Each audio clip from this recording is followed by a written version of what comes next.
We hear a lot of perspectives on the Mankind podcast.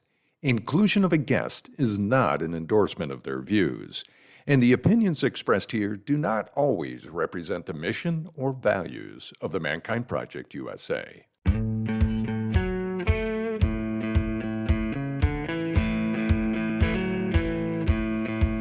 Looks like the rain has gone. G'day and welcome to another episode of the Mankind Podcast, the show where we break the molds of modern manhood to prove there is more than one way to be a man. I'm your host, Brandon Clift, and today we are going to give you a throwback to an interview that Boyson and I did with US Executive Director of the Movember Foundation, Mark Hedstrom. Now, the reason why we're bringing this episode back is because today, as of the time of this recording, marks the 1st of November, which is a time in which you might notice a lot more fuzzy stashes start to pop up all over the globe to raise much needed awareness and funds for men's mental and physical health. Now, a journey that began with a few men in Melbourne, Australia, growing mustaches has bloomed into a global movement. Movember, as it's known, has raised over 800 million, advocating primarily for men's health issues, including prostate and testicular cancer, along with mental health and suicide prevention. Now, we bring back Mark from the Movember Foundation to walk us through this heartening transformation, articulating the significance of both physical and mental health in men's lives. Through this conversation, we're going to bring up the ALEC model, where we learn the power of asking, listening without judgment, and encouraging action, and following up and checking in. We also explore the nuances and the different aspects of masculinity and vulnerability, where Mark really underscores the need for redefining strength as an attribute that includes emotional expression and empathy. Now, the reverberations of the COVID-19 pandemic on men's mental health are also put under the microscope as we discuss the importance of all of the contributions and the steps Movember is taking to support men re-entering the workforce and getting out of isolation. And in our final stride in the interview, we touch upon the unacknowledged collective grief brought on about by the pandemic and the ways to process it on a personal level. Now, I loved this interview 2 years ago. It's amazing. And this episode really underlines the fact that men's health is not just a November concern, but a year-round priority. So I would like to welcome you along to this enlightening interview and journey with us as we redefine, rediscover, and reclaim men's health one mustache at a time. I just wish I could grow one. Just peach fuzz over here, but I'll do my darndest. For those that want to find, before we jump in the episode though, for those that want to find out ways to contribute to the Movember Foundation, you can start your own page and raise money as you grow your mustache over November, or you can just donate to someone else's fund by heading to Movember.com. But that is enough from me. Enjoy this episode with Mark Hedstrom from the Movember Foundation. Enjoy. Mark, thank you very much for being here. Thank you, Boyson, for having me on. Excited for the conversation today. And quick thank you to you for being involved in Movember for a number of years. So really do appreciate that support. Absolutely. It is. So let's start there. So I know that many of the listeners for the Mankind podcast will be familiar with Movember and kind of backstory. But why don't we start with a little bit of history about Movember that I don't have? Start with how did it get started and how it's grown over the years. Yeah, so we started as a foundation, actually just an idea in Melbourne, Australia back in 2003. Two brothers and two of their friends wanted to have a mustache growing event. One of them had their birthday at the end of the month, and they decided to grow mustaches, and only a mustache for the 30 days of November at that time. And I think throughout that month, they got a lot of questions from people in their lives, like, why are you doing this? Why do you have an awkward mustache on your face 10 days in? And they didn't have a clear answer, but a few of them had been working in the breast cancer space, breast cancer awareness space in Australia, and started doing a little digging. And came around to, obviously, the challenges that face men with respect to prostate cancer. And there really was no conversation like there was in breast cancer about the risks that men face and what men can do with respect to being diagnosed with prostate cancer. So you fast forward from that conversation to 2004, they established the Movember campaign more formally. They started fundraising against that. And then in 2007 was probably the biggest movement in the foundation's history, which is we moved out into 19 other markets globally, including the US, Canada, the UK, and most of mainland Europe. And from there, we've gone from, it was a very just fun idea of men growing mustaches together to be a little bit competitive, have a little fun, to a serious conversation about men's health in the past, what is now, 17 years and coming on our 18th campaign with respect to men's health, as it's, a real challenge. And I think, as you guys have been talking about this, it's something that we look at too. So, you go from 2003, a very small idea, to a global campaign in 20 countries in 2021. To date, we've raised about $800 million US globally, and we invest in prostate cancer, testicular cancer, and men and boys mental health and suicide prevention. That is incredible. $800 million worldwide. That is incredible.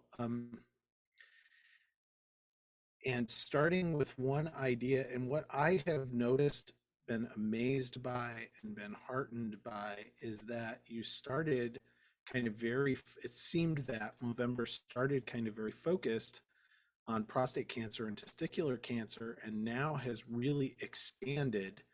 And the Movember Foundation is also supporting a whole lot of other projects out there. Can you talk more about some of the projects that the foundation is supporting?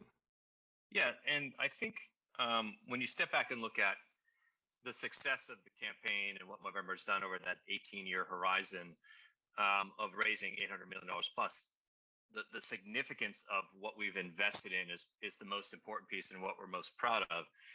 But our origins really came from looking at prostate cancer and saying, okay, well, clearly there's an unmet need around raising awareness for men, engaging them in a conversation, encouraging them to take action, and also invest in biomedical research at the time, which was really what was the focus, right? Awareness raising and investment in research.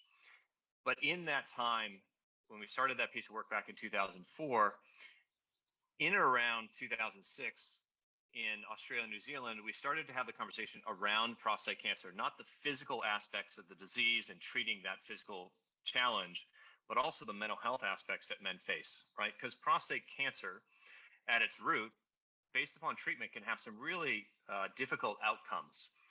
That being erectile dysfunction, incontinence, and some other real challenges that go to the root of masculinity and manhood, and can negatively impact the mental health of men who have that complication as a result of their treatment.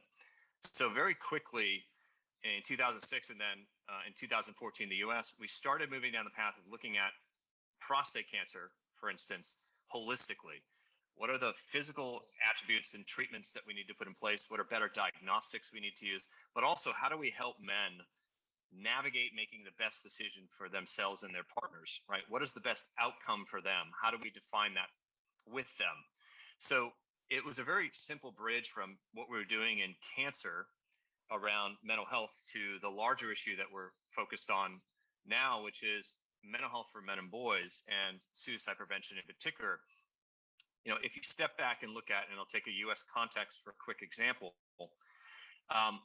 in the US, unfortunately, we lose about 45,000 Americans each year to suicide.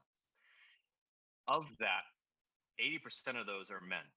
And so the question that we're asking, along with other organizations that are focused on this really unique, difficult challenge, is, well, why is that?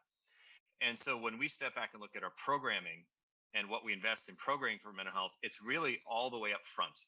How do we better inform men about some of the challenges? How do we change the conversation about what masculinity and manhood means? How do we engage men in self-care?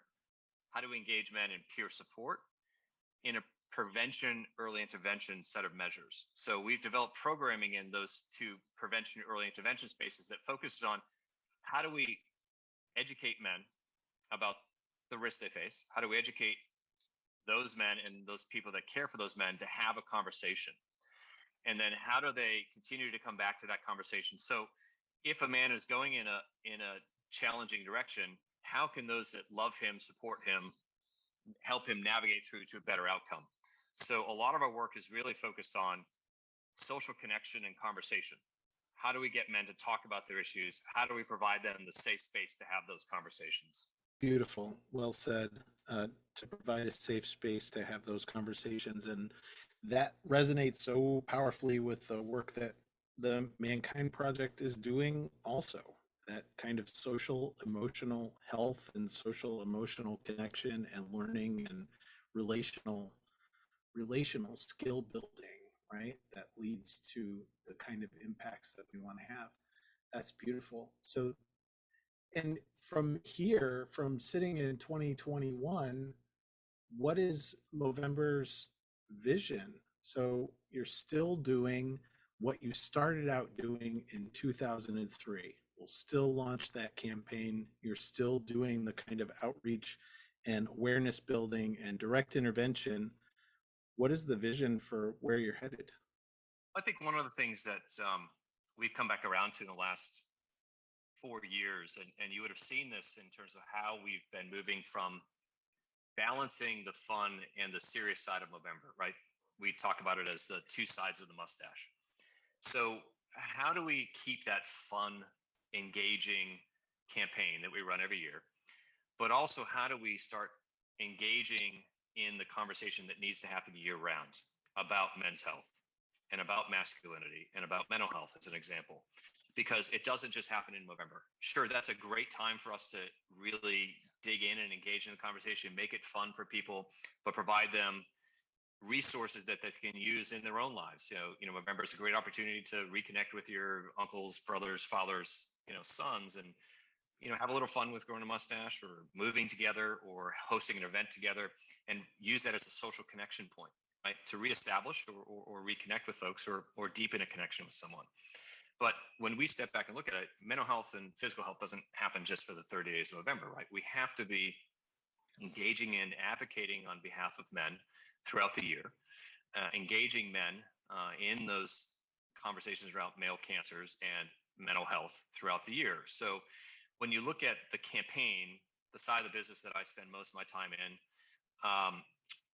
we have moments in time like the coming campaign on November 1st, but also where else can we be engaging? So, focusing on Father's Day as an example, because we know that knowledge sharing between generations, whether that be knowledge sharing with, daughters or sons, is important. How do we help men do that? How do we find that opportunity within Father's Day to use that as a point to have a conversation with men? So expanding out into the rest of a year, but spending more time in the give side of that conversation that November wants to have. How do we give men the tools? How do we give men the opportunities? How do we give men the chances to have those types of conversations? Whether it's a product that we have like Movember Conversations, which I can talk to, or just a moment in time to remind men that this is a good time to check in with those that they care about. So that's one piece. And I think the other that kind of sits at the base of our strategy is when you look at how men interact and the social connection they have, right? We've got to go to where they are. And that can be a community of men. So Black men with prostate cancer, which is a big focus for the foundation. How do we help engage that population of Black men that are 2.5 times at greater risk for developing prostate cancer in their lifetime than the average population? How do we go to that community where they are in a place where they feel that they can have an open, honest conversation? Is that at the local church? Is it at the community center? Is it at the Black barbershop? And then you look at the other side of where men are, which is those places and spaces in their life. So a first-time dad, right? How do I engage in a more positive parenting style with my son or daughter?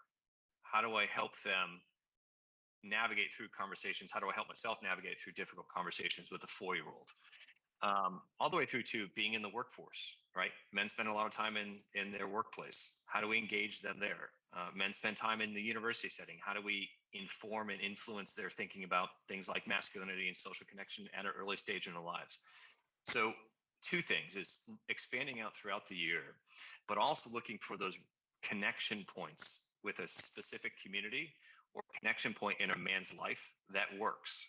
And what we found is when we've done that work, the conversation is deeper because the man or groups of men are more open to the conversation, more open to sharing. And then, obviously coming back around to the fun campaign and not losing that brand that sits behind what Movember is to a lot of men, making sure we still have fun with it, because I think men want to have fun. They want to engage in serious conversation, but it's also an opportunity for them to maybe let loose a bit, have a little bit more fun with their growing of a mustache in, the financial sector where they often probably aren't allowed to. So how do we leverage those two things throughout the year? Thank you. Beautiful. Yes, the fun and the cognitive dissonance that the campaign creates also, right? It's that if I'm going to grow a mustache, and on my face growing a mustache, my family was horrified, absolutely horrified. But it creates a shock in anyone I meet, right? So what's that about? It's instant fun, instant creation, kind of throws us out of our norms. Thank you for all that, Mark.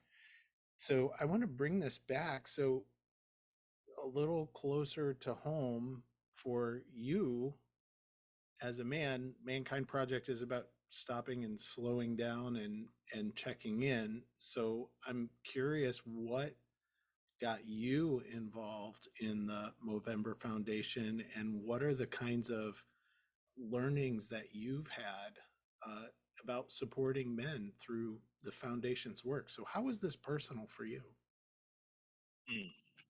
There's a couple answers to that question, but I think the one I often refer back to is just understanding my relationship with my father and my brothers.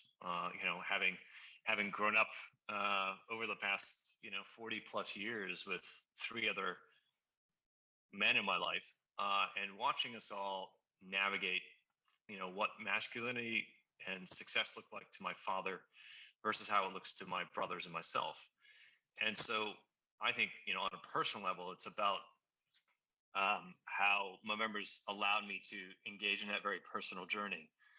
And I think through that process, it's really helped me then inform, my relationship with my father and my brothers, being more empathetic, not being so closed off, really pushing back on what I was raised in thinking that masculinity was all about, and sort of the rigid stoic structure it presented as in my family, through to how I reflect on that as I raise my son, and how making that connection between my father and my son, and making that connection between myself and my son, and how do I take what I've learned over a long period of time and how Movember's really influenced my thinking on this and listening to other men, to impact my relationship with my son. And hopefully, out the other end comes, a kind, compassionate, thoughtful, empathetic human being. And that very personal thing for me is when I first showed up in the doors of Movember, almost 10 years ago, I wasn't thinking in those terms. And it's dramatically changed in that time, and as our family grew. Thank you. Yeah, that's beautiful. And I get really inspired seeing those kinds of transformations also, where it's like, wow, what I was taught, how I was programmed, what my dad taught me. Wow, is it working? Not really. Is there a different way of doing it? Let's go see. And I want to comment on Movember as a place to do that together too. That's been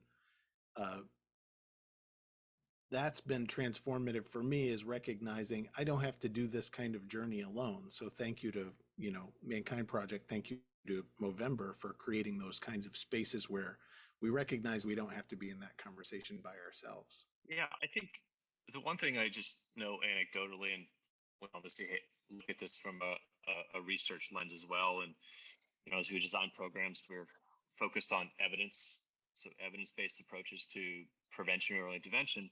But the one thing I keep coming back to, just anecdotally, in my in my 10 years of being with the foundation is the community of men and women and others that support men in their lives. The pivot to talking holistically about men's health, I think, has been really welcomed and acknowledged. So, people who are focused on their father had prostate cancer, right? And they engaged in Movember because that's what they cared about, and that was their initial attraction to what we were trying to do. It has moved with time. So, long time Movember community individuals have really, as we started moving into looking at prostate cancer more holistically and then into mental health, they've all come back around and said, now this is for me, right? It was about me focusing on my father and his journey in prostate cancer, but now I have something and I have a reason myself to be involved. I'm struggling with depression or anxiety, or, I have a friend who is, and now you're providing support and programming to myself that makes me more engaged in what you're trying to do. So there's a deepening of that relationship with those community members that, I think really took time to bring that forward. And it was intentional because we knew that there was a huge unmet need, not only in male cancers, but in men's mental health. And we had an opportunity to really bring some stuff forward and, hopefully at the end of this, have a positive impact on the lives of men. In my next question, I asked Mark, what are 3 or 4 things that Movember has helped you learn that you really want to spread? What do you want all of our Mankind podcast listeners to be aware of? There's a couple things that I'd say to that. One is I've learned to be a more active listener. And in that, with my partner, with my son, with my friends, my family. So, but in that active listening, I think I've been programmed to try to solve the problem.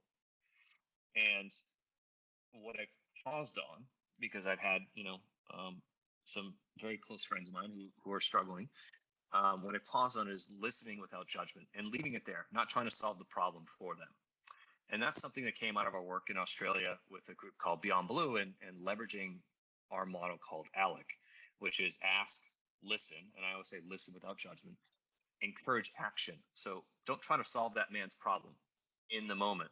Actually encourage them to take agency and solve that problem, but making sure the C part is you come back to it, you check back in, right? You're a constant source. You're always available.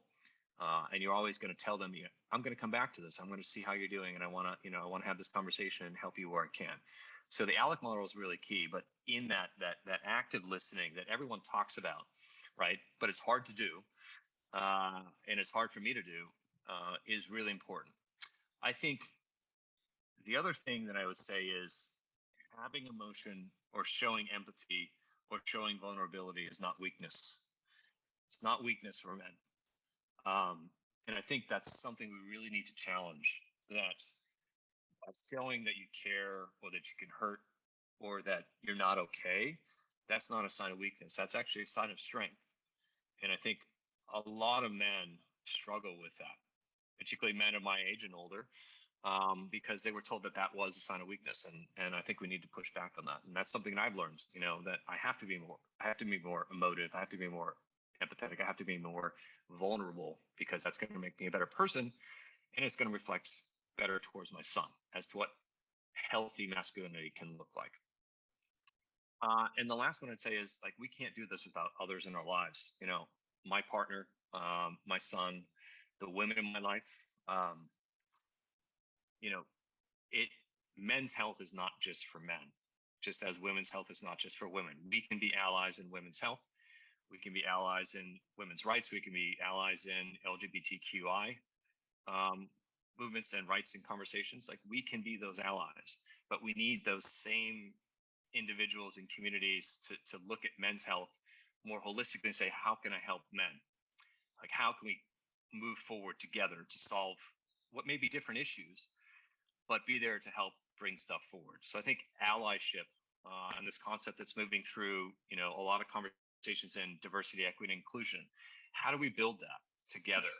How do we look at a men's health issue, right, around things like the suicide rate amongst men and say, that's actually a societal problem.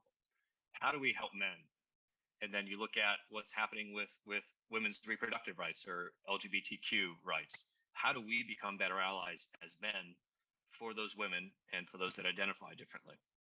I loved that answer. And there it is, the ALEC model that he brought forward. So the idea of ask, listen without judgment, encourage actions, and check back in. Then I spoke with Mark about the pandemic. And here we are in 2021. Many of us have been in some aspect of some kind of lockdown or social distancing, physical distancing from others. How is that impacting the work that Movember is doing? A number of things, right? I think one of the first things we did when things started locking down in March and April last year globally was we realized we had a role to play. And that role was understanding first the concept of social distancing.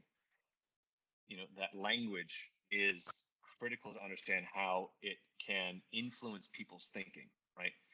It's actually a physical distance first. And when we heard sort of permeating through media and through conversation this idea behind social distancing, we knew right then and there that was going to be a huge challenge for men in particular, right? The places and spaces that we were talking about earlier, the barbershops, the sport events, the bars that they would go to watch a game, those were all going to get shut down. So that social connection was going to be extremely hampered. And so men were not going to be in a good place for however the lockdown was going to happen. And if you talk to folks in Australia that I talk to on a daily basis, the approach that they've taken there is very different than what it is in the US. And there's concern there about what it's doing to the social fabric, the social connection, particularly for men, as much as it is here. It's going to look differently in the future. So very early on, back in March, April of last year, we said, what can we do to expedite delivering programs to combat this physical distancing that we knew was coming, that this loss of social connection that we knew was coming? Because we know 5 years from now, 10 years from now, that's going to have a negative knock-on effect to men's mental health. So we pivoted pretty quickly to looking at mental health as the linchpin. How do we develop social connection programming? And then how do we get that out there? How do we get it in the hands of men and those that care for men? I think from the campaign perspective and how we approach that, we did what we could, just like everyone else in the peer-to-peer nonprofit fundraising space, trying to insulate and isolate the risks that we faced as we went into campaign. The small opportunity we had with respect to that is that we could lead with programming, pivot to the give side of what we do as a foundation. And we had time with the ask side of what we do as a foundation in terms of Movember, when it happened, against when things started going into lockdown. So we had time in both respects. And I think that did help us in some ways. And the nonprofit industry last year was in a very bad state. And that's not a good thing because, while everything was happening in other industries, some industries have thrived during this time. Others have been decimated, small business, restaurants. And in the nonprofit space, that social safety net that nonprofits provide, even at the smallest community level, has been eroded. A lot of foundations didn't survive. And so you look at that, whether it's in our work and what we do in mental health, or providing economic support, or just providing food on the table for families. A lot of foundations have had to shutter. And so that social safety net in the US and other markets has really been decimated. And so what do we do to rebuild that in the coming years, in the next coming decades? Because I think it's going to potentially create a challenge for all of us. Thank you for that, Mark. Something that we have noticed in the Mankind Project, because we're primarily a face-to-face organization, peer facilitated, face-to-face support groups for men, face-to-face training experiences for men. And something that I've noted in being in the online world is that the level of kind of traumatic stress that men are experiencing in their families and kind of being separated has kind of amped up pressures on what it means to be a man. Like I can no longer go out of the house and achieve and provide and do all of this, all of the things that I was told that I'm supposed to do. How has that affected Movember, seeing men physically distanced from each other and isolated in their own homes a lot of the time? Yeah, it's an interesting challenge, and I think there's always a lens I put on this, and there are folks like myself that have been given opportunity, and I'm grateful for that. And I also, very quickly, in terms of what I do, I could move to working from home, and I could work remotely. And as a business, we were set up that way. So that's just an observation, a lens I put on this. My question is always to the men who couldn't do that, right? The men who were working two jobs to provide for their family, working in restaurants. How do we engage them? Because I think those types of men, those men in certain types of industries like restaurants, really struggled. Right? They were a lot of lost income. You saw the workforce change dramatically. Yes, there was some level of investment in different markets around supporting people who had lost their jobs or their jobs had been shuttered for some time. But the challenge is how do we now, as we're coming out of this, provide and support those men as they're re-entering the workforce, and the workforce and the workplace has changed dramatically, right? All you have to do is look at someone like Salesforce, who's gone completely virtual, right? There is no office anymore for them. So how do you find those workplaces, as we talked about earlier, where men are congregating to provide support? How do you support those men that have left the workforce but want to re-enter it? It's a huge challenge, and admittedly, Movember only plays a part of that role. We focus on prevention, early intervention, and social connection and conversation amongst men to provide a backbone to have more detailed conversation about struggles at work, struggles in the family. So who are other partners that we can be working with, like yourselves, moving forward to really re-engage men? Because there are a lot of men who are still hurting and they're not back to where they were pre-pandemic. And that's going to create a lot of challenges if we don't focus on it and work together to figure out how do we move forward and solve that problem. Thank you. Beautifully said. And that moves me, watching our time, that moves me kind of into my next space. So when I think about the last 2 years and my experience and what I've witnessed in our community in the Mankind Project, I now know half a dozen men who have died from COVID, men who I knew, men who I had been in meetings with. And I think that there is a necessity for us as a culture, and let's see if you agree with this, to kind of do collective grief. And I'm wondering, this might push your edge, but I know that I've been grieving these kinds of losses and these kinds of changes. So what has you grieving these days in the world that you're living in? Yeah, thank you for that question. It's an emotional one for me. I haven't, as much been impacted directly by loss due to COVID. But you can't look at 700,000 American lives lost and not think I know someone a degree of separation that has experienced that, and you can't replace that. And I think, whatever your leanings are with respect to the disease and the rollout of vaccines, like we have to reflect on those 700,000 lives and understand that's someone's mother, father, aunt, uncle, son, right? And there's a collective grieving that I don't think has happened here yet. And that's not even including the people who are going to be suffering with long haul COVID symptoms. How are we going to care for those people? Is my question. So it's not something I think as a nation really come back around to, right? For you, it's very personal because these are individuals you knew. But we collectively as a nation, I don't think have really figured out how to grieve. because there's a lot of noise in what's happened in the last 2 years, and a lot of confusion about what actually happened. But there's 700,000 lives that have been lost to this. So how do we grieve for them? On a personal level, I lost my mother to ovarian cancer 3 weeks ago. So I'm grieving differently.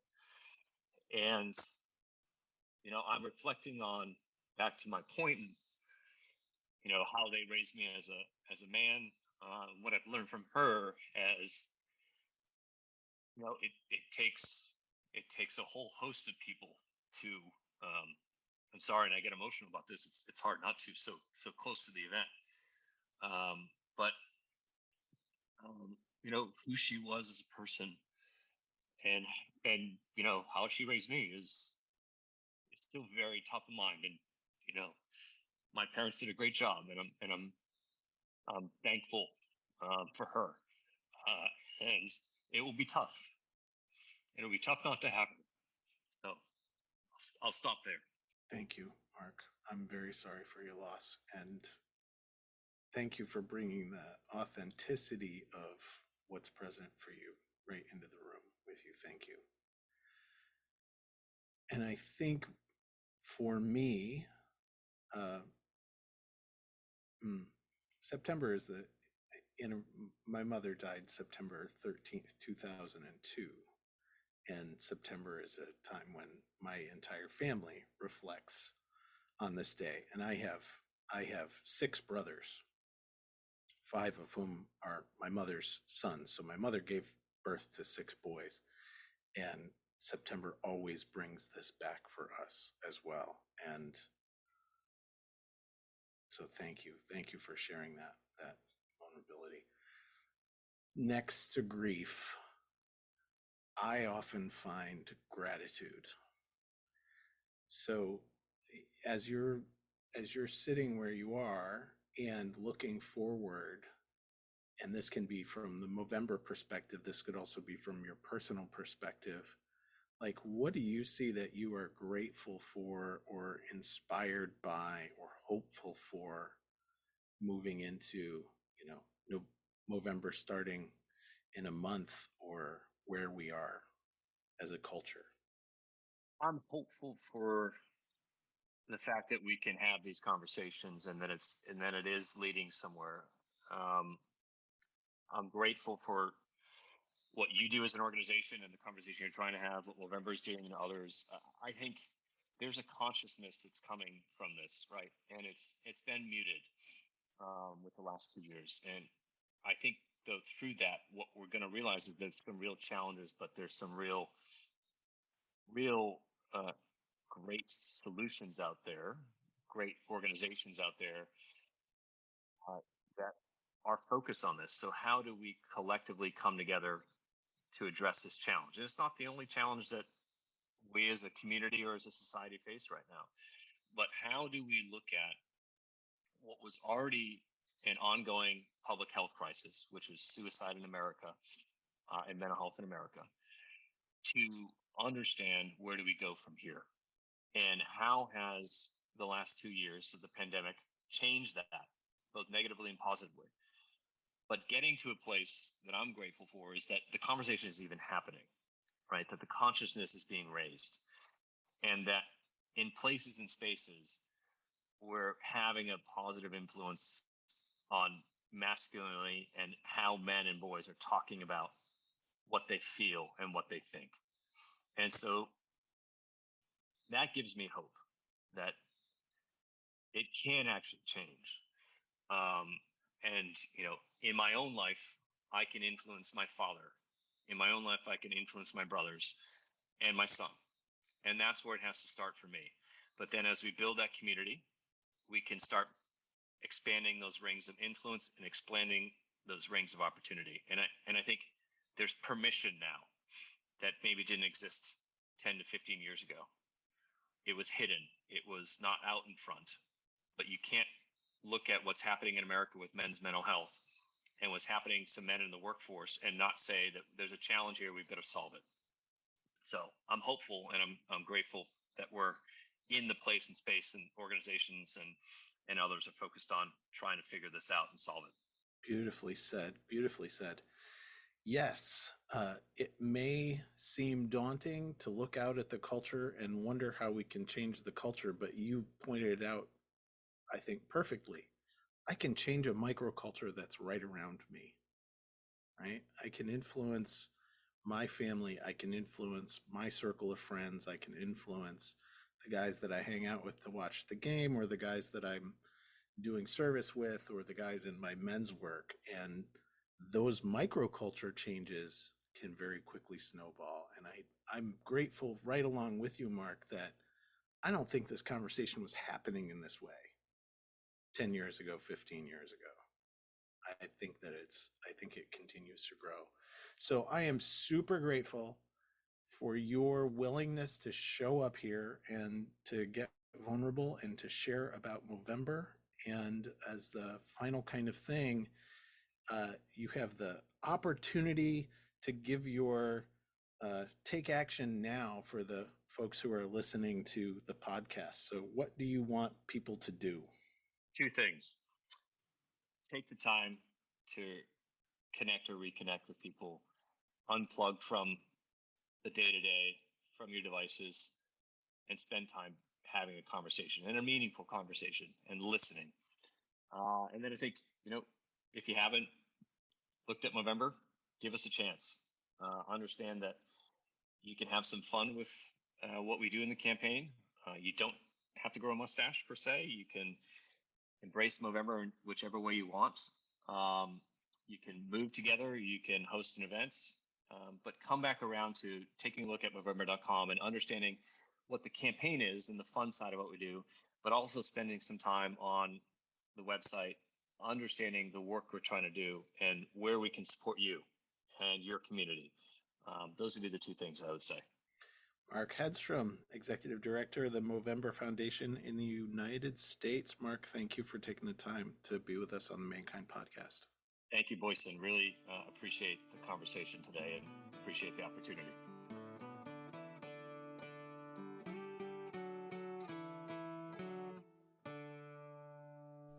This has been another episode of the Mankind Podcast, produced in association with the Mankind Project USA. We have been your hosts, Boyson Hodgson, and myself, Brandon Clift, and we want to thank our guests for joining us today and imparting their wisdom from their experiences in this amazing journey called life. If you want to find out more about today's guests and support them in their mission, you can find links to them in the show notes. Now, if you have found gold and insights that you believe could benefit your loved ones and those you care about, be sure to share it with them. And of course, we are always grateful for a rating and review of the show on iTunes. Now, above all else, we've got to thank you, the listener, because through your attention and your support, you have made it possible for us to let men all over the world know that they are not alone and that there is more than one way to be a man. And if something in this episode has touched you, then perhaps it is the call to action to get involved in men's work. With live trainings happening constantly and in-person trainings happening all over the world, the Mankind Project definitely has something for you. Now, if you've enjoyed the music in this episode and all of our episodes, be sure to check out Jim Donovan and the Sun King Warriors. I have links to them in the show notes. And lastly, just know, what it means to me to be a man is completely different than what it means for you. That is the beauty of this journey. So if you are looking for guidance, support, and community as you begin to unpack and dive deeper into your men's work journey, then you know where to find us. Same place, same time, next week. Lots of love. We'll see you then.